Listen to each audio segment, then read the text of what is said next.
राधे राधे मित्रों, गीता का प्रथम अध्याय है और इसमें अब हम बताएंगे दुर्योधन अपनी सेना को भीष्म पितामह के द्वारा रक्षित और अपर्याप्त बतलाकर क्या भाव दिखलाया है। देखिए, अपर्याप्तम तदस्माकं बलं भीष्माभिरक्षितम् अपर्याप्तं तदमे तेषां बलं भीमाभिरक्षितम्। देखिए, भीष्म पितामह द्वारा रक्षित हमारी वह सेना सब प्रकार से अजेय है और भीम द्वारा रक्षित इन लोगों की यह सेना जीतने में सुगम है। दुर्योधन ने अपनी सेना को भीष्म पितामह के द्वारा रक्षित और अपर्याप्त बतलाकर क्या भाव दिखलाया। इससे दुर्योधन हेतु सहित अपनी सेना का महत्व सिद्ध किया है। उनका कहना है कि हमारी सेना अपर्युक्त बहुत से महारथियों से परिपूर्ण और परशुराम सरीखे युद्धवीर को भी छका देने वाले भूमंडल के द्वितीय वीर भीष्म पितामह के द्वारा संरक्षित यह तथा संख्या में भी पांडव सेना की अपेक्षा 4 अक्षौहिणी अधिक है। ऐसी सेना पर विजय प्राप्त करना किसी के लिए संभव नहीं है। यह सब प्रकार से अपर्याप्त, आवश्यकता से कहीं अधिक शक्तिशालिनी अतएव सर्वथा अजेय है। महाभारत उद्योग पर्व के 55वें अध्याय में जहाँ दुर्योधन ने धृतराष्ट्र के सामने अपनी सेना का वर्णन किया है, वहाँ भी प्रायः इन्हीं महारथियों के नाम लेकर और भीष्म द्वारा संरक्षित बतलाकर इसका महत्व प्रकट किया है और स्पष्ट शब्दों में कहा है, गुणहीनम परेकाच बहुपाश्याम भारत गुण्योदम बहुगुण मात्मानश्य विषांपते। हे भरतवंशी राजन, मैं विपक्षियों की सेना को अधिकांश में गुणहीन देखता हूँ और अपनी सेना को बहुत गुणों से युक्त, परिणाम में गुणों का उदय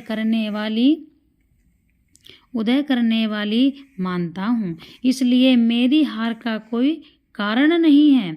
इसी प्रकार भीष्म पर्व में भी जहाँ दुर्योधन ने द्रोणाचार्य के सामने फिर से अपनी सेना का वर्णन किया है, वहाँ उपरोक्त गीता के श्लोकों को ज्यों का त्यों दोहराया गया है। और उसके पहले श्लोक में तो यहाँ तक कहा गया है, एकैकशः सर्वथा ह्य युं सर्वे महारथा पांडव पुत्रानुरणे हंतुम सैन्यानि किम सहंतता। देखिए, आप सब महारथी ऐसे हैं जो रण में अकेले ही पांडवों को सेना समेत मार डालने में समर्थ हैं, फिर सब मिलकर उनका संहार कर दें, इसमें तो क्या ही कहना। अतएव यहाँ अपर्याप्त शब्द में से दुर्योधन ने अपनी सेना का महत्व ही प्रकट किया और उपर्युक्त स्थलों में यह श्लोक अपने पक्ष के योद्धाओं को उत्साहित करने के लिए ही कहा गया है। ऐसा है ही होना ही उचित और प्रासंगिक भी है। पांडव सेना को भीम के द्वारा रक्षित और पर्याप्त बतलाकर यह क्या भाव दिखलाया है। उत्तर है, इससे दुर्योधन ने उसकी न्यूनता सिद्ध की है। उनका कहना है कि जहाँ हमारी सेना के संरक्षक भीष्म पितामह हैं, वहाँ उनकी सेना का संरक्षक भीम है और शरीर से बड़ा बलवान होने पर भी भीष्म की तुलना नहीं रखा जा सकता। जहाँ रणकला कुशल शास्त्र निपुण परम बुद्धिमानी भीष्म पितामह और कहाँ धनुर्विद्या में अकुशल मोटी बुद्धि का भीम, इसलिए उसकी सेना पर्याप्त सीमित शक्ति वाली है। उस पर हम लोग सहज ही विजय प्राप्त कर सकते हैं।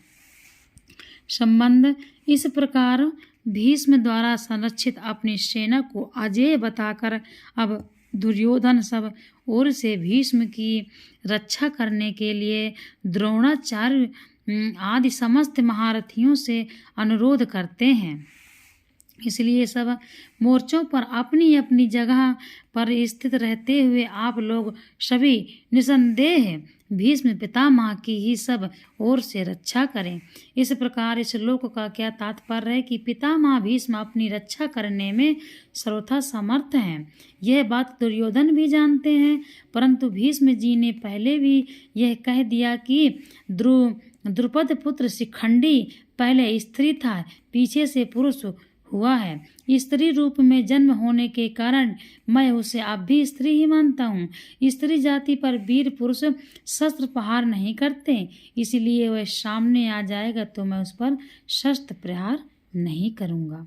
इसीलिए सेना के एकत्र हो जाने पर दुर्योधन ने पहले भी सब योद्धाओं सहित दुशासन को सावधान करते हुए विस्तार पूर्वक यह बात समझाई थी। यहाँ भी उसी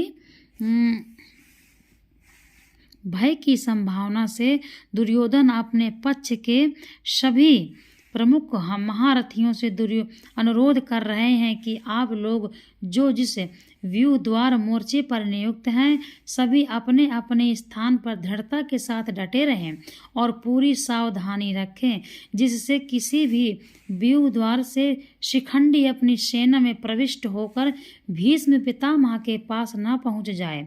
सामने आते ही उसी समय शिखंडी को मार भगाने के लिए आप सभी महारथी प्रस्तुत कर रहें। यदि आप लोग शिखंडी से भीष्म को बचा सके तो फिर हमें किसी प्रकार का भय नहीं। अन्याय महारथियों को पराजित करना तो भीष्म पितामह के लिए भीष्म जी के लिए बड़ी आसान बात है। दुर्योधन के द्वारा अपने पक्ष के महारथियों को विशेष रूप से पितामह भीष्म की प्रशंसा किए जाने का वर्णन सुनाकर अब संजय उसके बाद की घटनाओं का वर्णन करते हैं।